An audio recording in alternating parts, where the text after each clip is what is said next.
narrow streets anyway, but you would buy a plot of land and then build out over the street. So the first floor would be built out over the street, the second floor would come even further out over the street, and the reason was that you paid for the plot of land that you bought, that the foundations and the ground floor were on.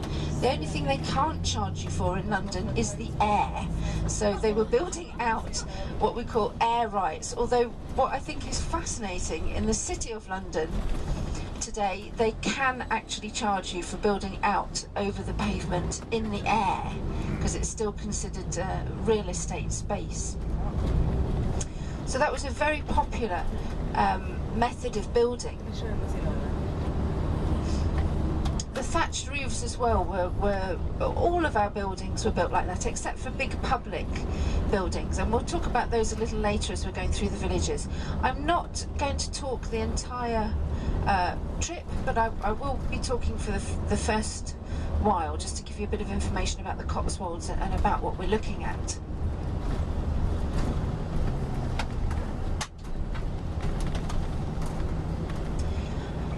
Somebody asked me earlier about hedgerows. Now we're going to see a lot of hedgerows, not right here, but I'm going to point some out for you, which are an absolutely typical feature of English countryside. There are about 388,000 miles of them across England, and many of these hedgerows were planted up to 300 years ago, and some of them even a little bit earlier. And that's because from 1650, but mostly 1700 and the 1750s, the government started to pass what we call the Enclosures Acts. And enclosure allowed wealthy landowners to enclose, literally to parcel off, what was previously open common land that belonged to the village. And that's when it became very important to divide up your territory and your fields and to indicate what belonged to whom. That's why England has this very patchwork effect, if you look at it. Lots of little fields, all of them with hedgerows in between. This changed people's lives, really. Before enclosure, in the village you would have the manor, or the rich person's house, the wealthy person, and then everybody else would live in the village, and they would have a small plot of common land, which wasn't fenced off, it was just a strip of open land.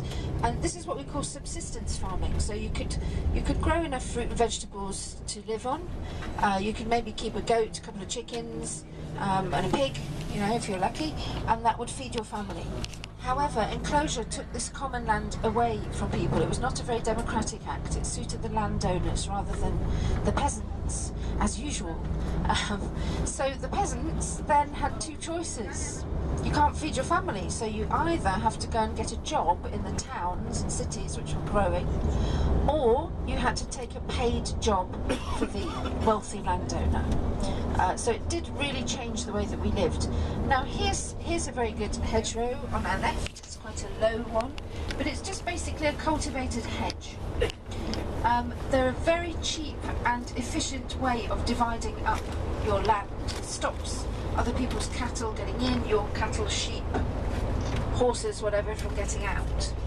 And the way that you create them is you plant a row of a plant, and after 2 years, when the plant has grown and it has a thin trunk, you split the trunk down the middle and you bend the right hand side over and tie it to the post, and eventually you'll get this interlocking hedgerow that's really impenetrable. Your animals will not get through it. A very good plant to use is hawthorn. Now, there's been quite a lot of trimming and maintenance because these look really quite neat. But if you see any hedgerows that are very spiky, they've got lots of spines, and at the moment white flowers, this is hawthorn. Oh, I've got some more little lambs over on the right hand side. Oh.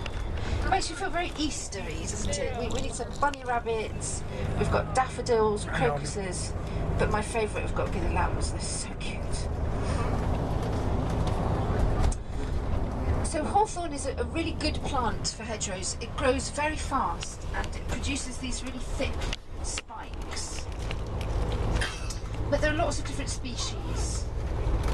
I think this is hawthorn on the left. You can see it's quite bushy and it grows to be really quite spiky as well. Now, hedgerows are protected. What that means is farmers can't destroy them. They're not allowed to. And they're protected because of ecological concerns. Now, they support a huge variety of our local wildlife, of different species. It just looks like a hedge to you and I, but to an insect, a bird, mammal, this is a huge larder stocked with food. It's full of seeds, fruit, berries, nuts, all sorts of food. So many of our local species of insects, birds and little mammals will feed in the hedgerows. We have a lot of mammals in England, not just mice and rats, but voles, shrews, we've got squirrels, of course, hedgehogs, you know, that's obviously their natural environment. And they live inside these hedgerows. And then, of course, because of them, there are predators. So foxes will hunt about 15 kilometres a night along the hedgerows. Weasels and stoats will also hunt along here. And it's very common to see hawks hovering above the hedgerows. Oh, there was bunny rabbit on the left. You've got to be very quick to see rabbits. It's quite early for them to be out. They normally come out about dusk when it's just going dark. Also, living in these hedges, you would find we have very few species of them, and it does not mean you're going to meet one, but we do have snakes in England, surprisingly. We've got little grass snakes, very few species of them, and only one poisonous one, which is the adder, but you never see them. But they will also live inside these hedgerows. And animals use them very similar to the way that we're using the road system. It's a very safe way for an animal to travel from one area of wooded ground to another without going directly across open land, across the fields. So you're going to see, believe me, you're going to see a lot of sheep today, because the Cotswolds has many sheep farms. Not nearly as many as it used to, but up until the 1600s, really, 40% of England's economy was based on wool. We used to call it the staple commodity, the wool trade. It was a really solid commodity, and almost half of our economy came from exports of wool. And a lot of wealthy wool merchants in the west, and then where we are in the north of the country, made a lot of money selling wool around Europe. It had a very good reputation, English wool, and specifically wool from the Cotswolds, because there's a species of sheep called the Cotswolds lion. Obviously it has a very thick fleece and it makes very good quality wool. So a lot of people made a lot of money in this area. And if you look at this lovely little stone church on the right, this is what we call a wool church. And what that means is a wool merchant made a lot of money from selling wool, and they would pay for the local churches in the villages. They would build a church for the village. After, I have to say, building themselves a fantastic country residence, that was their priority. So in the Cotswolds, you'll see some beautiful country houses. They're not aristocratic houses generally, they're wealthy wool merchants' houses. These are people that made good, they made their own money, and then you'll see plenty of them as we're driving through, many wool churches, lovely little stone churches in the villages. We even have a nursery rhyme that relates to the sale of wool, and you know, you grow up with these nursery rhymes, we have no idea what they're about, but they're always either historical or political. And bar black sheep, that's about wool taxation. So, have you any wool? Yes sir, 3 bags full, one for the master and one for the dame, and one for the little boy who lives down the lane. Now what they're saying is 3 bags full of wool, that's your profit from wool, the wool business. 1 has to go to the master, the king, in taxes. By the way, on the hill on the right hand side, that's an example of a wool merchant's house. Okay, so you can imagine how much money these people were making if they could build themselves a lovely house like that. But 1/3 of their profits went to the king, to the master in taxes, 1 to the dame, which is a reference to the dean, the church, and 1 for the little boy who lives down the lane, which is a way of saying we are being patronised and treated like the village idiot. We do all the hard work, we make this money, and you're taking 2/3 of our profits.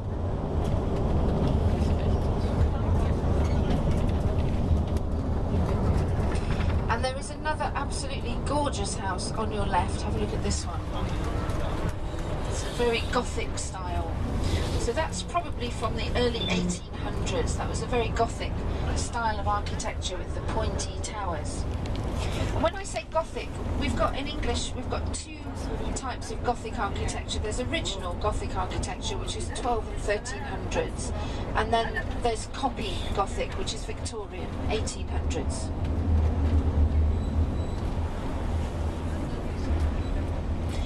The Houses of Parliament, for example, is copy. It's not original Gothic, but it's called Gothic. But it was that was built in the 1800s. It looks a lot older than it is. So the Cotswolds is about 90 miles by 40 miles. It's a strip of land. Oh, by the way, there's another church here. I'll tell you when there is.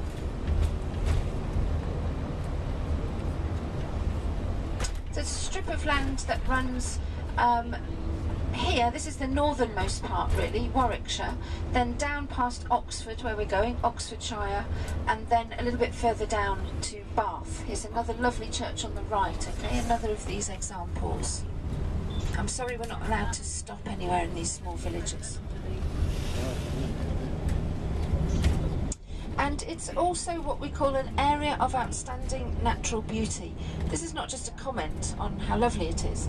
This is a designated protected part of our countryside, which means it's extremely difficult to build and develop in this area.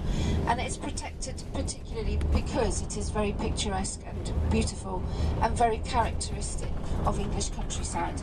So really the main businesses here, well, agriculture, as you can see, and tourism.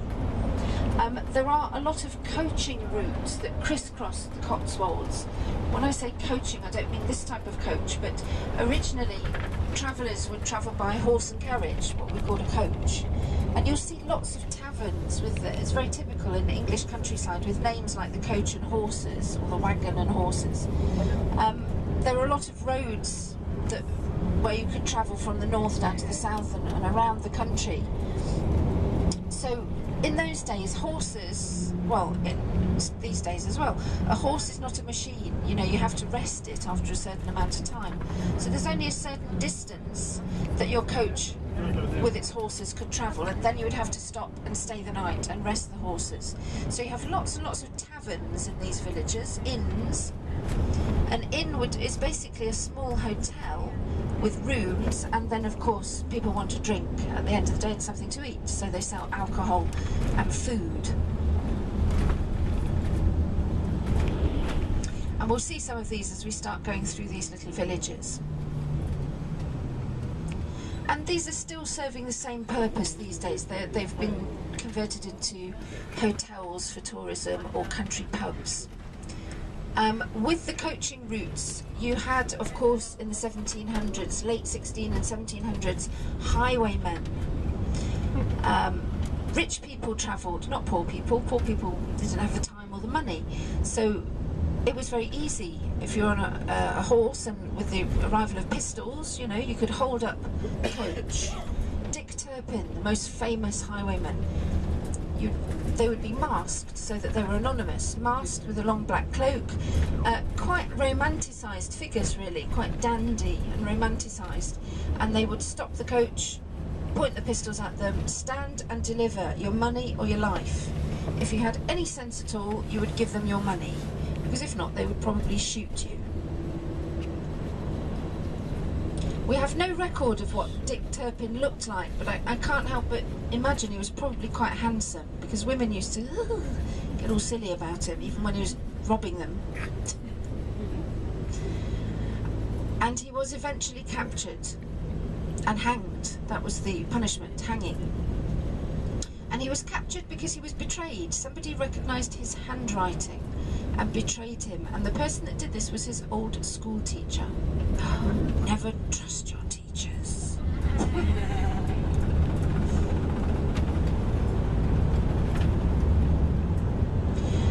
This is a very romantic figure, the highwayman. We have an obsession really in England. Pirates, we love pirates, we think they're great, sexy, exciting, and highwaymen. And the 1980s, which was a real explosion of pop and self-expression and fashion, we had artists like Adam Ant, who styled himself as the dandy highwayman, who was pouncing around in leather boots and buccaneer shirts. But it does speak to people because we have this fixed in our imagination. It's like things like kings, queens, knights in armour, highwaymen, pirates. It's all part of our storytelling subconscious, really.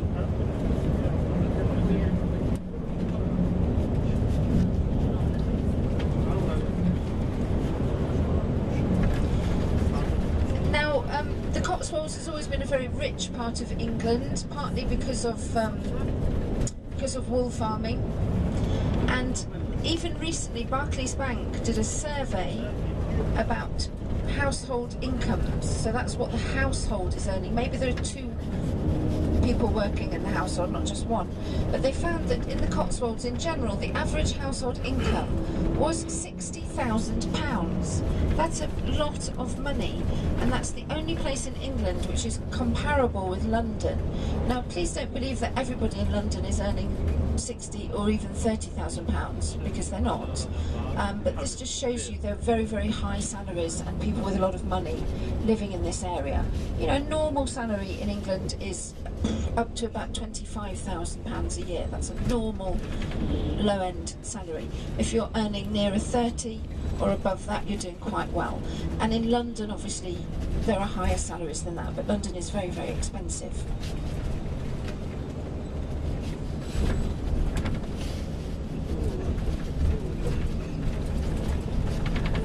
Also, a lot of people like retired politicians come and live out here. Celebrities, aging rock musicians, people with cash, basically.